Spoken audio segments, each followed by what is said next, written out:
Agora eu dou meu bom dia para o Vitor Lupato, que está aqui do meu lado na estação Paulista da linha 4 do metrô. Tudo bem, Lupato? E aí, Sabino, tudo bem? Bom dia para você, para todos os ouvintes que estão nos acompanhando em AM 840, FM 90.9, pela faixa estendida nos aparelhos mais modernos de rádio por FM 86.3, para quem hoje nos acompanha em um cenário diferente, pelo youtube.com/Rádio Bandeirantes Oficial, e também para quem está pela internet. Em qualquer canto do mundo você consegue acompanhar a programação da Rádio Bandeirantes em qualquer canto deste planeta mesmo. É só ter um pouco de sinal de internet e aí você consegue nos escutar pelo aplicativo Bandplay.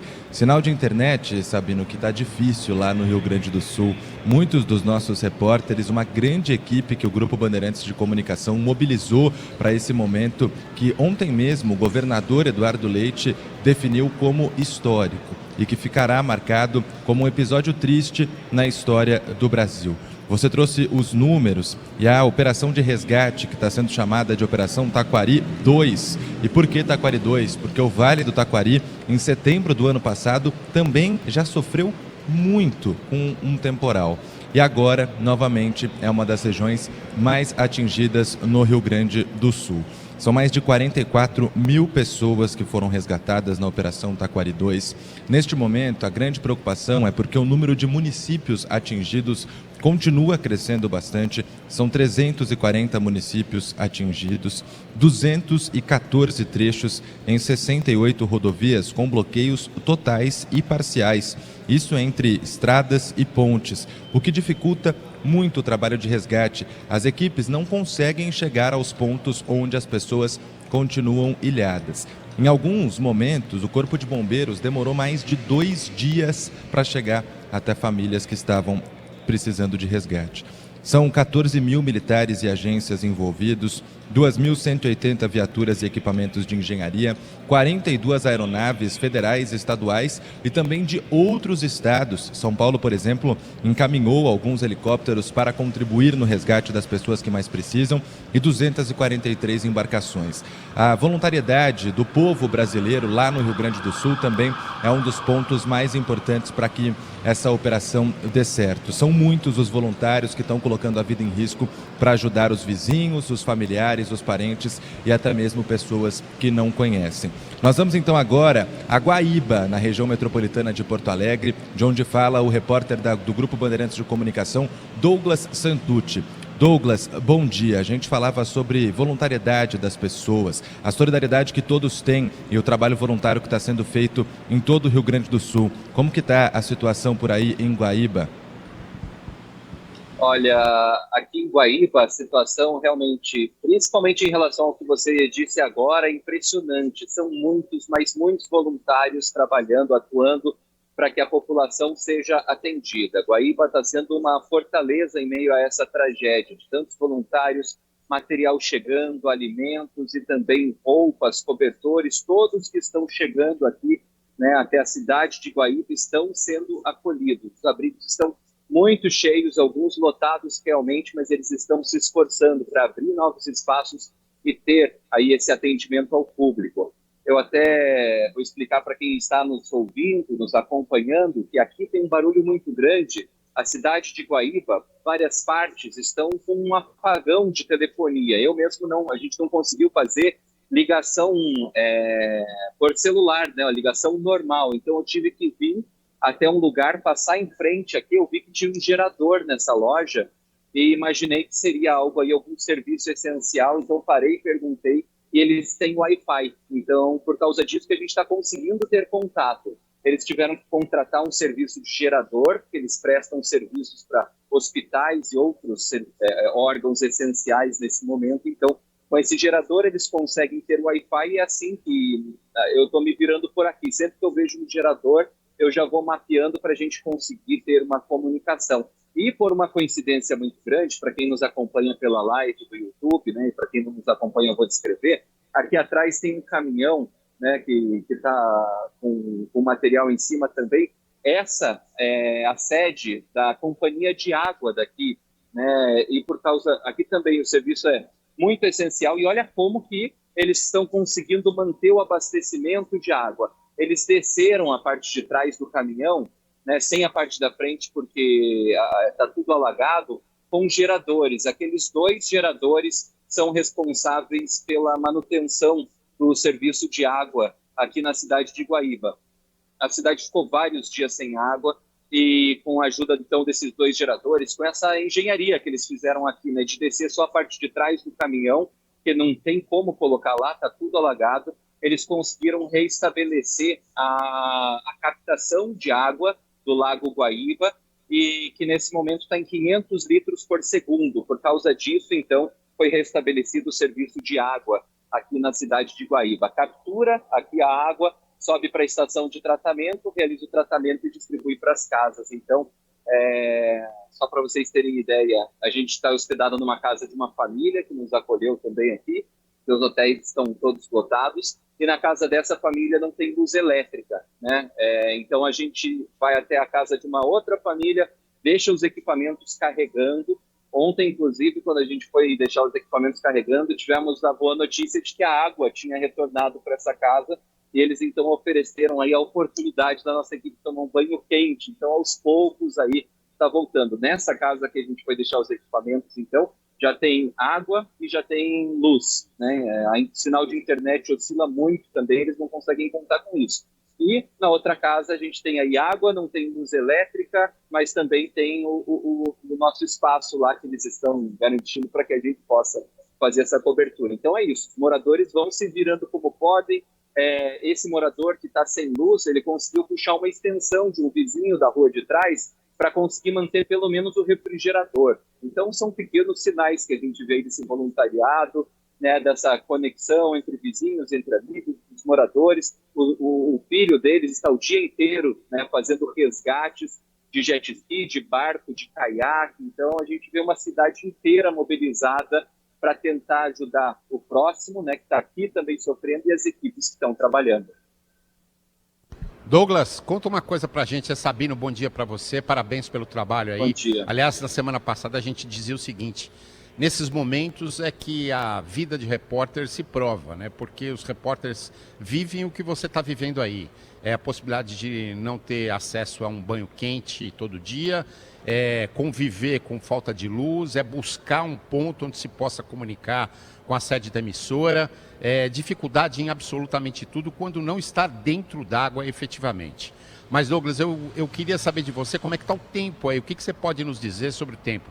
Parou de chover, tem uma estiagem aí que pode ajudar no socorro às pessoas ou não? Parou de chover, inclusive hoje temos um sol bastante forte aqui na cidade de Guaíba. Ontem ele era um pouco mais tímido, hoje já temos um sol forte na cidade de Guaíba, o que pode auxiliar nesse momento de busca, né? O nível, pelo que a gente percebeu aqui, porque, claro, os dados oficiais, né, as equipes estão dando, aqui no nosso visual também, a gente teve pelo menos aí, ontem estive nesse mesmo ponto, e da casa que a gente está sendo abrigado, hospedado, fica a 30 metros da enchente, né? Do que a gente vê agora aqui, para quem não acompanha também, está de frente para o Lago Guaíba. E a gente notou aí no amanhecer pelo menos 10 centímetros a menos do Lago Guaíba nessa região aqui, o que é uma notícia muito boa, né? 10 centímetros faz muita diferença, e só de ter parado de subir já é um alívio e tanto. Então o tempo está bom. Acho que vai facilitar muito o mapeamento. Ontem, aqui em Guaíba, eles conseguiram tirar todas as pessoas que queriam ser resgatadas. Algumas famílias fizeram aí, resolveram ficar em casa. É uma coisa que a gente não dá nem para julgar nesse momento. A gente acompanhou de barco alguns resgates e chegava nas casas e pedia para as pessoas e tentava convencer. A gente estava junto com um tenente da Brigada Militar e, com sua experiência, tentava convencer. E os argumentos eram muito fortes, né? Ele falava, vai começar a anoitecer, vai parar de passar barco aqui, à noite a água vai subir, vocês não têm mais alimento, a gente não vai conseguir trazer alimento para vocês, a gente precisa que vocês entrem nesse barco agora. A gente vai levar vocês, a gente vai levar a mala se precisar, a gente vai levar cachorro, a gente vai levar o que precisar, mas entrem nesse barco. E tinha gente que não queria, que não... eles estão com muito medo de saques aqui, estão acontecendo também alguns casos de saque, então o pouco que eles têm tá ali, muitas pessoas guardam a economia em casa, né?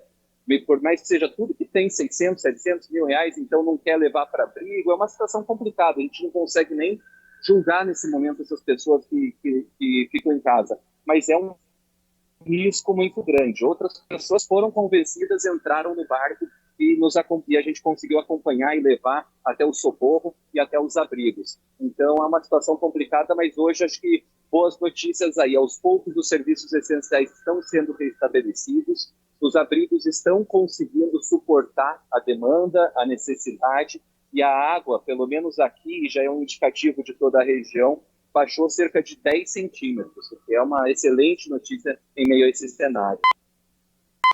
Agora, essas pessoas que estão sendo resgatadas, Douglas, estão sendo levadas para onde? A gente observa os números, por exemplo, de óbitos. O último balanço oficial divulgado pelo governo gaúcho aponta que são 83 óbitos, 4 ainda em investigação. Esse número pode subir para 87, portanto, além de 111 pessoas que continuam desaparecidas.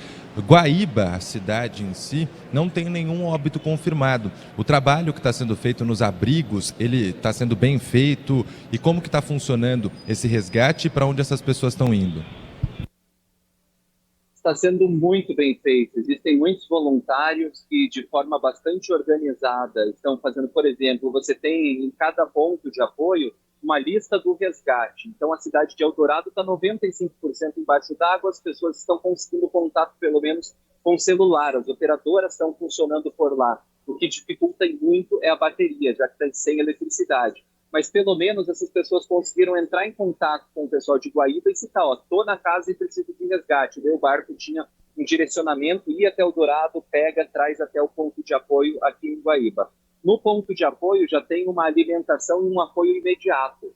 Fica longe na BR-116, cerca de 4 quilômetros aqui do centro, ou 5 quilômetros. Lá eles já ganham roupas novas ou um cobertor para se aquecer, para não ter hipotermia, para tentar dar uma reduzida no risco, na vulnerabilidade. Já tem alimento também, então já dão um cafezinho quente, um chá e um alimento para essa pessoa assim que ela desce do barco, toda molhada ali.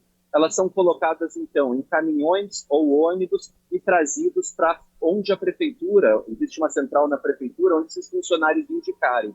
Então, o ginásio do Coelhão é o maior, está com centenas de pessoas abrigadas, mas existe, por exemplo, a sede do SESI, uma igreja que tem aqui a 2 quadras, onde existe uma cozinha comunitária e eles também estão recebendo pessoas. Então, aos poucos, eles estão conseguindo organizar esses abrigos, espaços particulares e públicos estão sendo utilizados para fazer esse abrigo.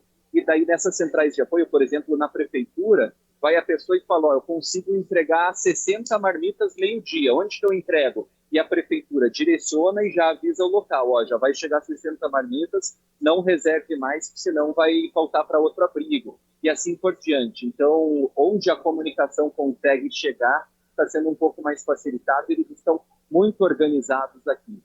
Te digo, aqui nos abrigos de Guaíba, por enquanto, não há ninguém passando fome ou necessidade. É claro que nos próximos dias vai ser necessário que tenha mais material, mais comida, mais roupa, então é necessário que continuem as doações, mas aqui em Guaíba, nesse momento, o trabalho está sendo exemplar aí dos voluntários e dos funcionários públicos que estão com essa tarefa. Eu destaquei aqui o trabalho dos repórteres. A gente tem que destacar o trabalho dos policiais, dos bombeiros, defesa civil, voluntários e todos aqueles que estão envolvidos nesse resgate. E a gente tem um pouquinho de experiência, quando a gente ouve um relato como o do Douglas, a gente compara com relatos que nós já ouvimos de enviados especiais a terremotos, de enviados especiais a situações de guerra ali, campos, frontes de guerra. Então, é realmente assustador o que a gente ouve ali do Douglas. Douglas, muito obrigado pelas suas informações, boa sorte aí, parabéns pelo trabalho e a gente volta a se falar se necessário. Com certeza, Vitor, Sabino, um grande abraço a vocês, estamos à disposição, sempre que encontrarmos um gerador com um sinalzinho de internet, a gente vai espalhar essa informação aqui de Guaíba. Muito obrigado, até mais. Obrigado, Douglas. Olha, agora 10 horas e 18